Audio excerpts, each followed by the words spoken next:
एक सुनहरी सुबह थी।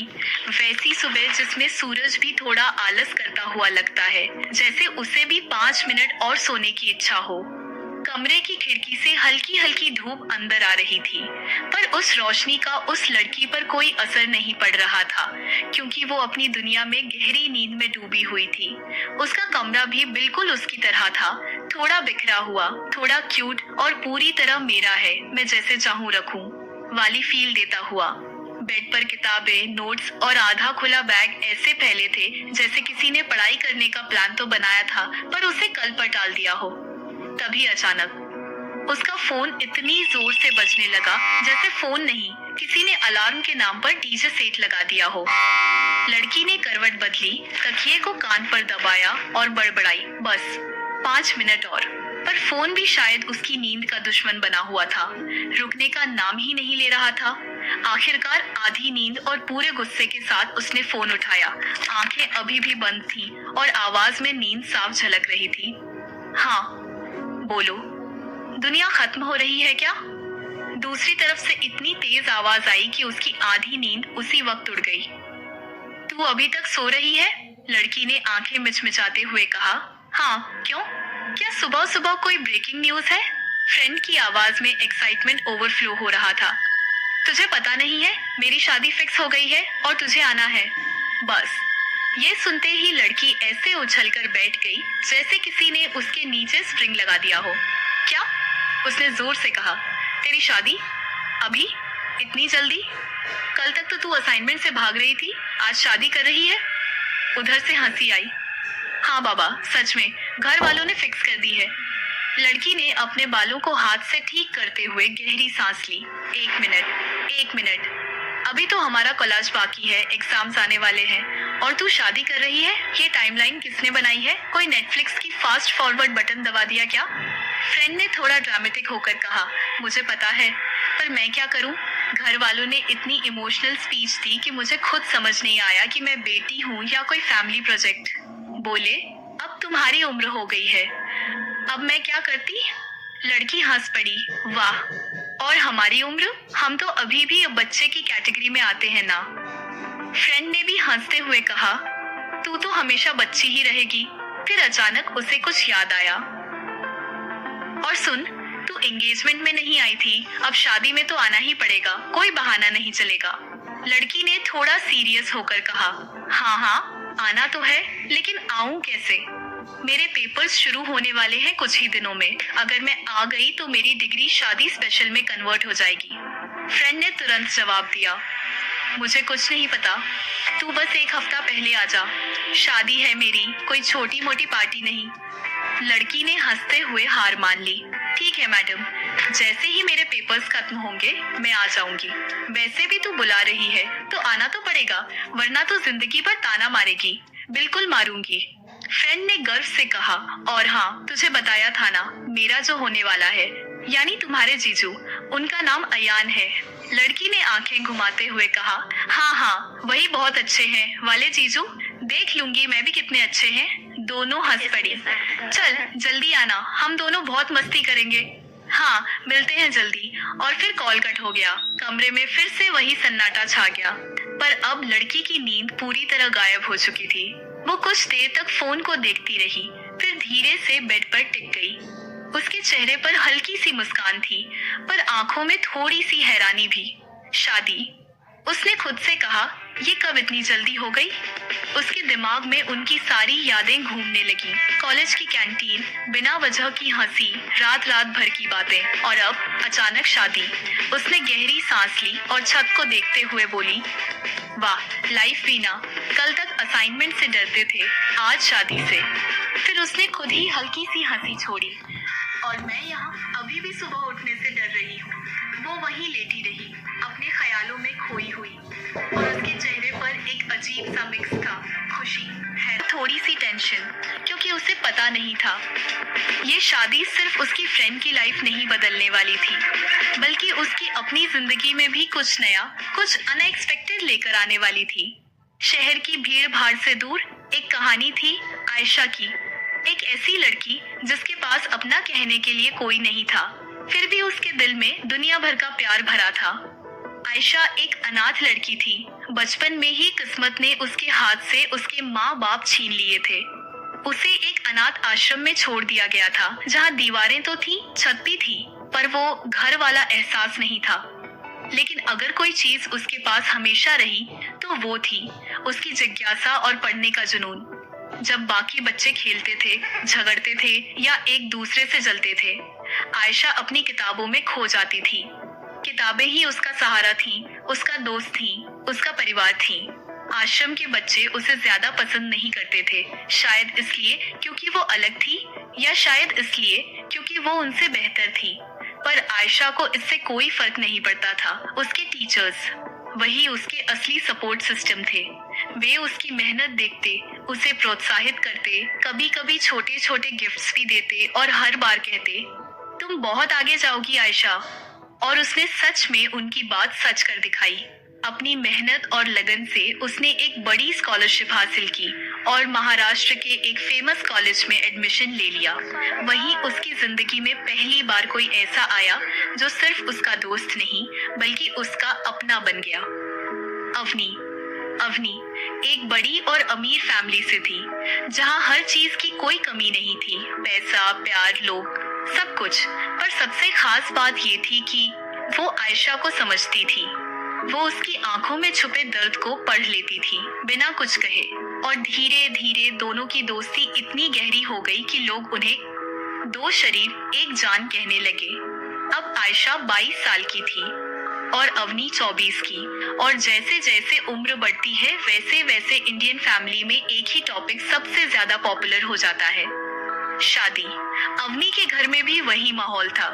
उसका भाई साफ कह चुका था, पहले एविनी की शादी होगी फिर मेरी, और बस। ये डायलॉग इतना पावरफुल था कि घर वालों ने तुरंत मिशन शुरू कर दिया, ऑपरेशन अवनी की शादी।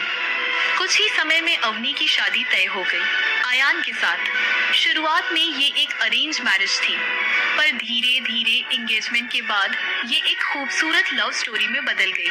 डेट्स, कॉल्स, छोटी छोटी मुलाकातें, और अब हालत ये थी कि अवनी खुद ही अपनी शादी के लिए सबसे ज्यादा एक्साइटेड थी। लेकिन उस एक्साइटमेंट में एक ही कमी थी, हाँ, आयशा। वो चाहती थी कि उसकी बेस्ट फ्रेंड सिर्फ शादी में आए ही नहीं, बल्कि एक हफ्ता पहले आए, उसके साथ शॉपिंग करे, मस्ती करे और हर पल को साझे। कुछ दिन बाद आयशा के एग्जाम्स खत्म हो चुके थे। उसने अपना बैग पैक किया और निकल पड़ी अवनी के घर। जब वो वहां पहुंची तो उसकी आंखें सच में कुछ पल के लिए ठहर गईं। उसके सामने एक बहुत बड़ा सफेद रंग का मेंशन खड़ा था, इतना भव्य कि जैसे किसी फिल्म का सेट हो। आयशा ने हल्की सी मुस्कान के साथ खुद से कहा, ओह, तो ये है अमीर लोगों का छोटा सा घर। फिर खुद ही हंस पड़ी, अगर ये छोटा है तो बड़ा कैसा होगा, उसमें हेलीकॉप्टर पार्किंग भी होगी क्या? वो गेट तक गई और हल्के से बेल दबाई। कुछ ही सेकंड में दरवाजा खुला और सामने थी अवनी। दोनों की नजरें मिली। एक सेकंड के लिए टाइम जैसे रुक गया और अगले ही पल अवनी ने उसे जोर से हक कर लिया। आयशा एक पल के लिए शॉक हो गई। अरे, सांस तो लेने दे, अवनी खुशी से उछलते हुए बोली। फाइनली तू आ गई। मुझे तो लगा तू डायरेक्ट शादी वाले दिन एंट्री मारेगी, जैसे कोई फिल्म की हीरोइन।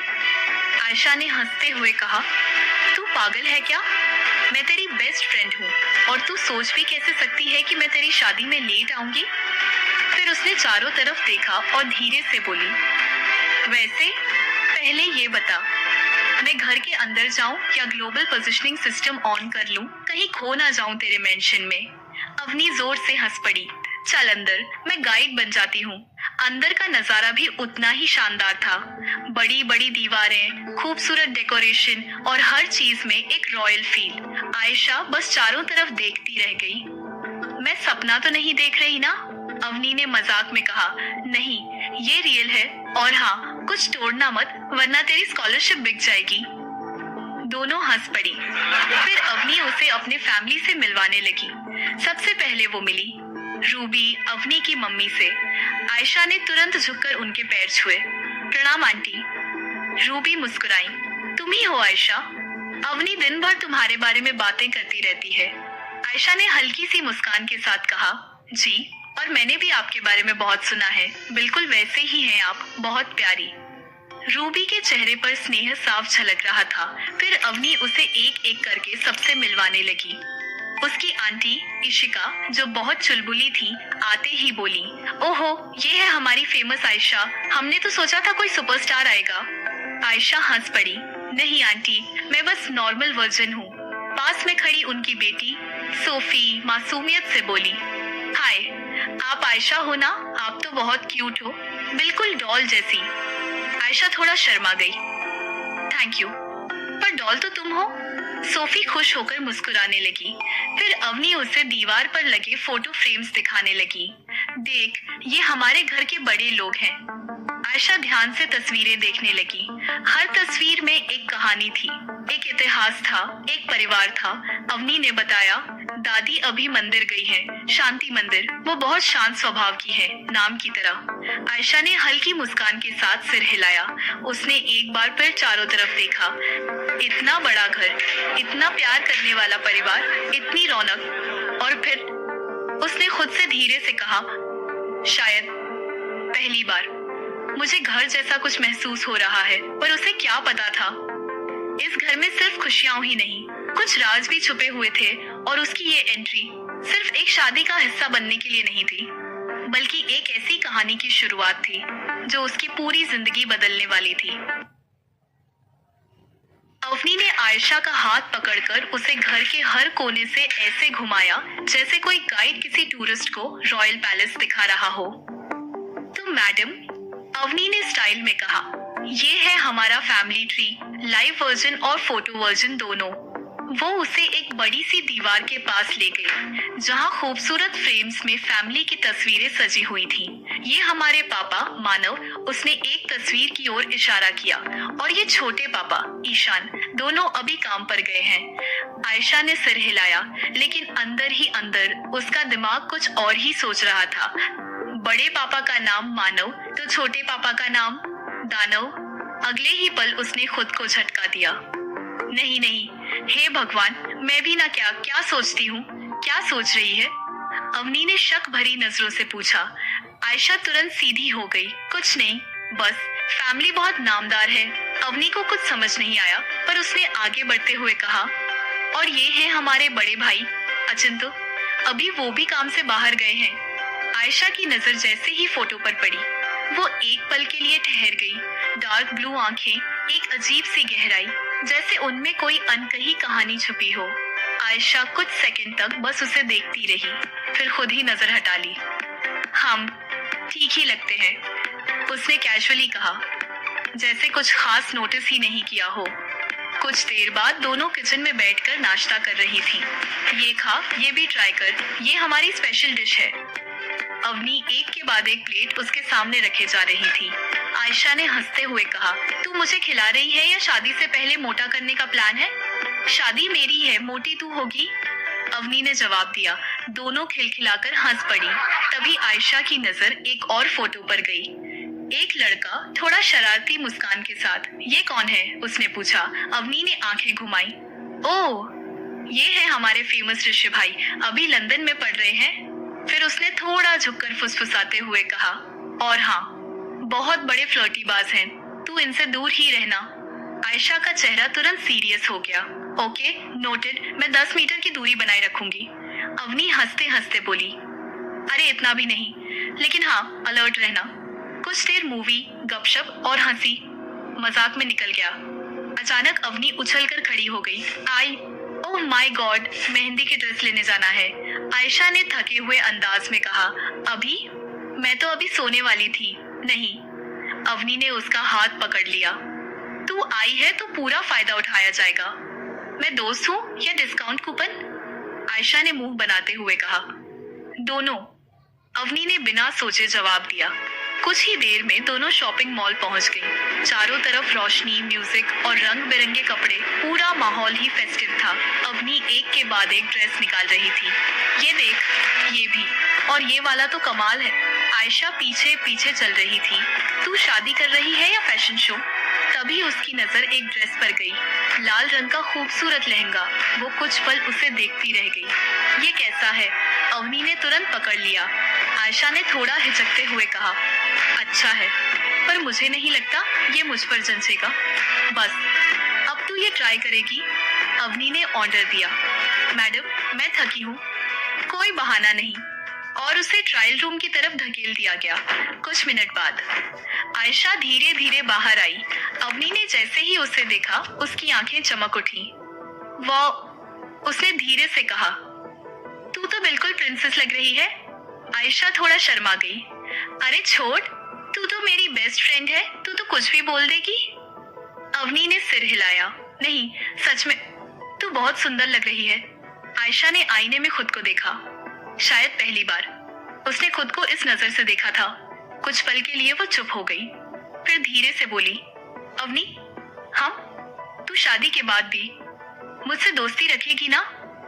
उसकी आवाज में हल्की सी घबराहट थी, जैसे वो जवाब पहले से ही जानती हो, फिर भी डर रही हो।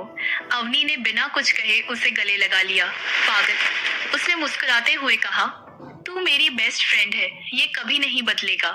आयशा ने आंखें बंद कर ली।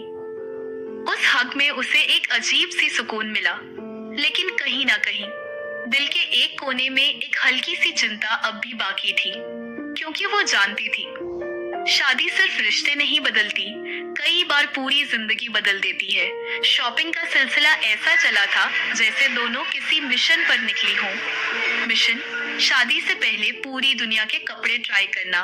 एक एक करके ढेर सारे ड्रेसेस ट्राई हुए। कभी मिरर के सामने घूमना, कभी एक दूसरे को जज करना। ये कैसा लग रहा है? ये अच्छा है, लेकिन अगला और अच्छा होगा। आखिरकार सच्चाई सामने आ ही गई। इतने सारे ड्रेसेस खरीदना पॉसिबल नहीं था। अवनी ने नाक सिकोड़ते हुए कहा, यार, मम्मी पापा ने बोला है कि वो भी आएंगे फाइनल शॉपिंग के लिए। मतलब अभी हम बस ट्रायल कर सकते हैं, दिल तोड़ सकते हैं, खरीद नहीं सकते। आयशा हंस पड़ी। मतलब ये इमोशनल डैमेज फ्री में है? बिल्कुल, अवनी ने ड्रामेटिक अंदाज में कहा। फिर अचानक उसकी आंखें चमकी। लेकिन मेहंदी का ड्रेस तो लेना ही है, और सबसे जरूरी तुझे लेना है। कुछ देर बाद दोनों की नजर एक खूबसूरत ग्रीन लहंगे पर पड़ी। ये दोनों एक साथ बोली, और फिर एक दूसरे को देखकर हंस पड़ी। चल ट्राई करते हैं। कुछ मिनट बाद जब दोनों ट्रायल रूम से बाहर आईं, तो जैसे एकदम परफेक्ट मैच लग रही थी। ओह माय गॉड, अवनी ने कहा, हम दोनों ट्विंस लग रहे हैं। आयशा ने मिरर में खुद को देखा। ये तो सच में अच्छा है, बस फाइनल। अवनी ने तुरंत फैसला सुनाया। उन्होंने वो ड्रेस फिटिंग के लिए वहीं छोड़ दी। कोई बात नहीं, अवनी ने कहा, अभी शादी में टाइम है, हम बाद में आकर ले लेंगे। आप इन्हें पैक कर दीजिएगा। दुकानदार ने मुस्कुराकर सिर हिला दिया। इसके अलावा कुछ ऐसे ड्रेसेस थे जिनसे दोनों का दिल हट ही नहीं रहा था, तो वो तुरंत खरीद लिए गए। जब दोनों घर लौटी तो हालत ऐसी थी जैसे किसी ने शॉपिंग मैराथन में भाग लिया हो। मैं मर गई। आयशा ने दरवाजे के पास ही बैग गिराते हुए कहा। मरने से पहले ये बैग अंदर रख दे, अवनी ने कहा। दोनों हंसते हुए अंदर जाने लगी। तभी आयशा अचानक रुक गई। ओह नो, क्या हुआ? अवनी ने पूछा। मेरा फोन कार में रह गया, अवनी तुरंत बोली। रुक, मैं भी चलती हूँ तेरे साथ। आयशा ने हाथ हिलाया। अरे नहीं, तू जा अंदर, मैं अभी लेकर आती हूँ। पक्का? हाँ पक्का। अवनी अंदर चली गई और आयशा वापस बाहर आ गई। वो उसी जगह पहुंची जहाँ कार खड़ी थी, लेकिन कार वहाँ नहीं थी। है? उसने इधर उधर देखा। पास खड़े ड्राइवर से उसने पूछा, अंकल, अभी तो यहाँ कार थी, वो कहाँ गई? ड्राइवर ने सहजता से जवाब दिया, बेटा वो नीचे पार्किंग में ले गए हैं। ओके। आयशा नीचे पार्किंग की ओर बढ़ी। पार्किंग एरिया, चारों तरफ गाड़ियां ही गाड़ियां। वाह, यहाँ तो कार ढूंढना भी एक एग्जाम है, उसने खुद से कहा। वो एक एक कार के पास जाकर देखने लगी। ये नहीं, ये भी नहीं, ये तो किसी और की है। कुछ देर बाद वो थक गई। यार, फोन ढूंढ रही हूँ या ट्रेजर हंट खेल रही हूँ? वो पास की दीवार के सहारे टिक गई। तभी उसे कुछ अजीब महसूस हुआ। दीवार हल्की हल्की हिल रही थी। है? उसने भौहें सिकोड़ ली। उसने थोड़ा जोर लगाया और अगले ही पल दीवार एक तरफ खिसक गई। आयशा एकदम चौंक गई। ये क्या सीक्रेट दरवाजा? उसके सामने अंधेरे में जाती हुई सीढ़ियां थी। कुछ पल के लिए वो वहीं खड़ी रही। नहीं, मुझे वापस जाना चाहिए, उसने खुद से कहा। लेकिन जिज्ञासा, जो बचपन से उसकी सबसे बड़ी ताकत थी, अब उसके कदमों को रोक नहीं पाई। बस थोड़ा सा देखती हूँ। वो धीरे धीरे सीढ़ियां उतरने लगी। हर कदम के साथ दिल की धड़कन तेज होती जा रही थी। नीचे से हल्की हल्की आवाजें आ रही थी। वो और नीचे पहुंची और फिर जो उसने देखा, उसकी सांसें रुक गईं। सामने एक बड़ा सा कमरा था। बीच में एक आदमी सोफे पर बैठा था।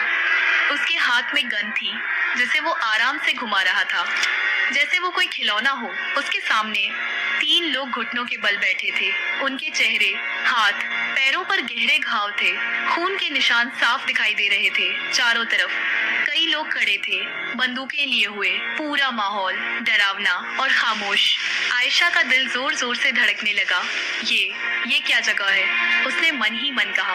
वो पीछे हटना चाहती थी, पर उसके पैर जैसे वहीं जम गए थे। उसे बिल्कुल अंदाजा नहीं था कि जिस घर को उसने अभी कुछ देर पहले सपनों का घर कहा था, उसी घर के नीचे इतना खतरनाक राज छुपा हुआ है। अजिंक्य सिन्हा राठौड़, एक ऐसा नाम जो सिर्फ सुना नहीं जाता, महसूस किया जाता है। शहर की सबसे ऊंची इमारतों से लेकर अंधेरी गलियों तक हर जगह उसकी मौजूदगी का असर था। दुनिया उसे एक टॉप बिजनेस टाइकून के रूप में जानती थी। एक ऐसा इंसान जिसने अपनी मेहनत, दिमाग और निर्दयी फैसलों से अरबों की एम्पायर खड़ी कर दी थी। उसकी कंपनियां सिर्फ इंडिया ही नहीं, बल्कि पूरी दुनिया में फैली हुई थी।